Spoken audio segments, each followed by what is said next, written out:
Welcome to Canal Days video series where history comes to life. Join Robert Camus, founder of Historical Tours of Greater Holyoke, as he guides you through the Connecticut River Valley's hidden gems. Explore historic canals, cemeteries, churches, and much more. Discover the sights and stories that shaped our past. Visit holyokecanaltour.org for more information, private tour bookings, and explore a vast selection of videos and podcasts in our Canal Days series. Today's episode, we will explore the Pulaski Park located in Holyoke, Massachusetts. Alright, we want to get a sense of what Pulaski Park looks like at nighttime. One of those many lights. I've done this for other parks around. And of course, it's a gorgeous look at night. They make it that way on purpose. This is the Mater della Rosa school. Oh, lit up also. And they have beautiful benches around this area.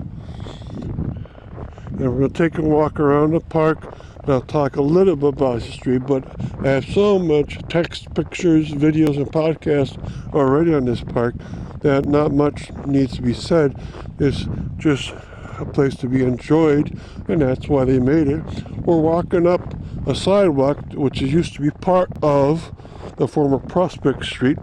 This green area right here, now white because of snow, is that Prospect Street, and this is a sidewalk that was along it.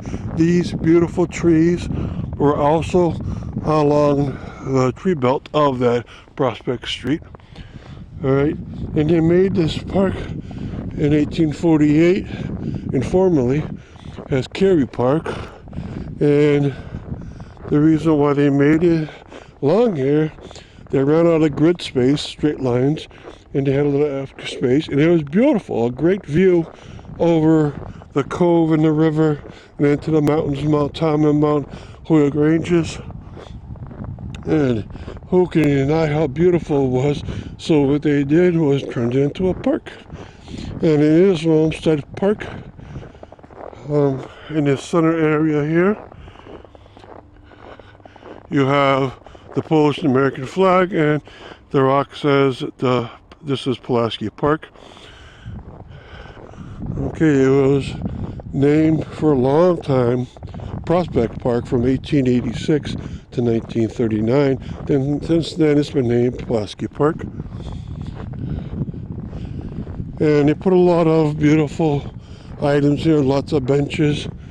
The best time to come here nowadays actually is probably late October to early to mid-April. The reason why, the trees have dropped all their leaves and you get a great view of the river and the mountain.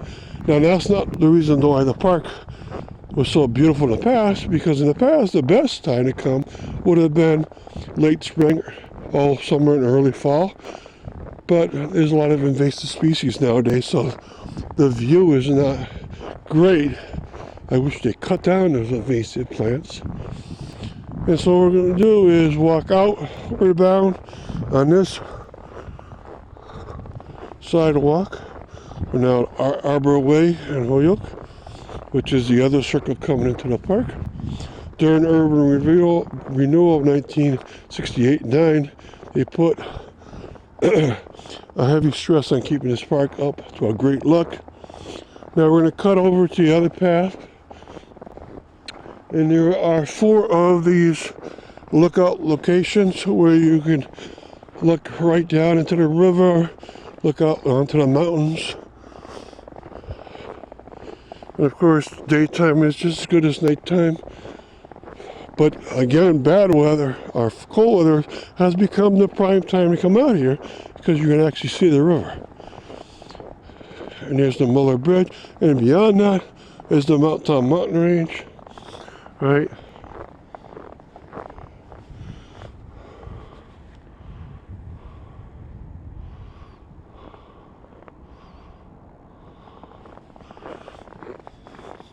Across the river is the South Hadley Library, and every one of these 4 outlets has a different reason to exist. And that one was to get a view of the Mount Tom range.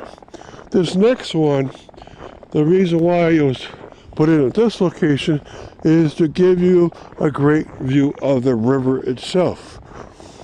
And the Connecticut River is a little over 1,000 feet wide at this location.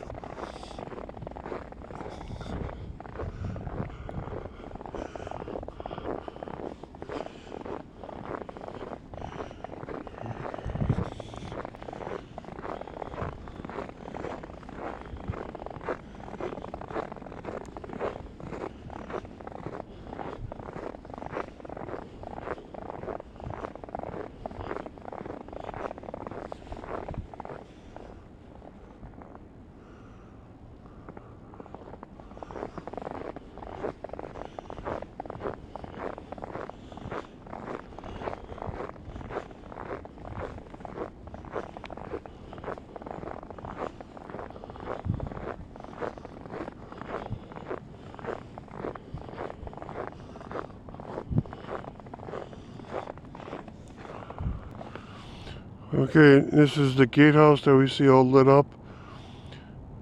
And we're above the dam, and below in the distance is the Vietnam Veteran Bridge.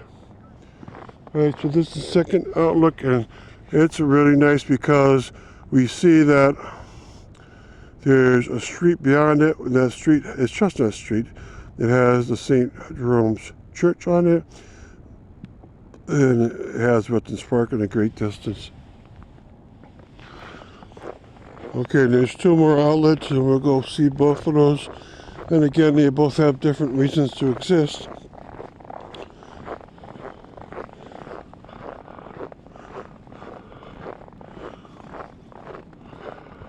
And again, a lit up structure is the gatehouse for the Holyoke Canal system. So it allows water to roar through it. It tries to divert as much as Connecticut River as it possibly can, puts it into the canal system, used to feed the old mills and give hydromechanical energy over. Nowadays it makes hydroelectric energy on its own. Alright, now on the far end of the park, you see them on the rows of school. You would have been able to see the church, but they took that down about 5 years ago.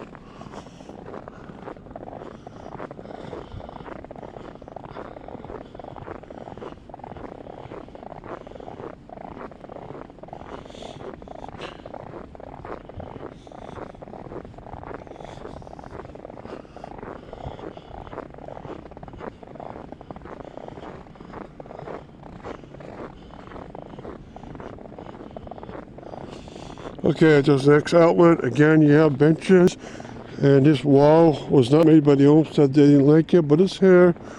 But why is this one here? Because you can see right out to the dam.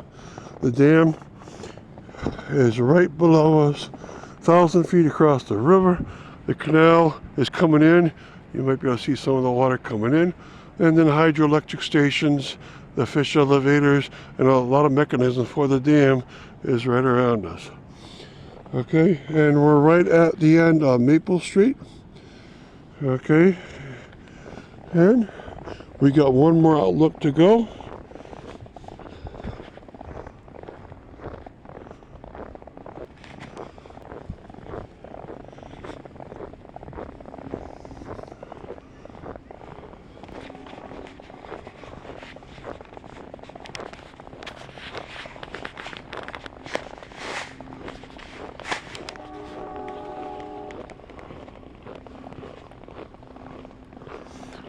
Now down below is Feldman Park, where you have an enormous gymnastics set for the outdoor exercising, with flexibility exercises, weight exercises. And you have a big skateboard area for the teenagers. And you also have a waiting spray park down there. Now, this is the last outlook for us, and at this outlook, you can see right down into the gatehouse area, into the canal area. You can also see a train going by.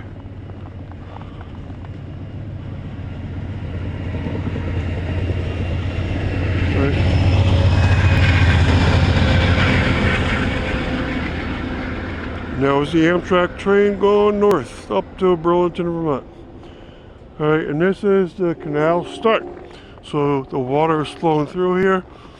In the distance you see the power plant all lit up, and it's quite beautiful. In this distance you can see the start of the mills. The Hadley Mills is very active.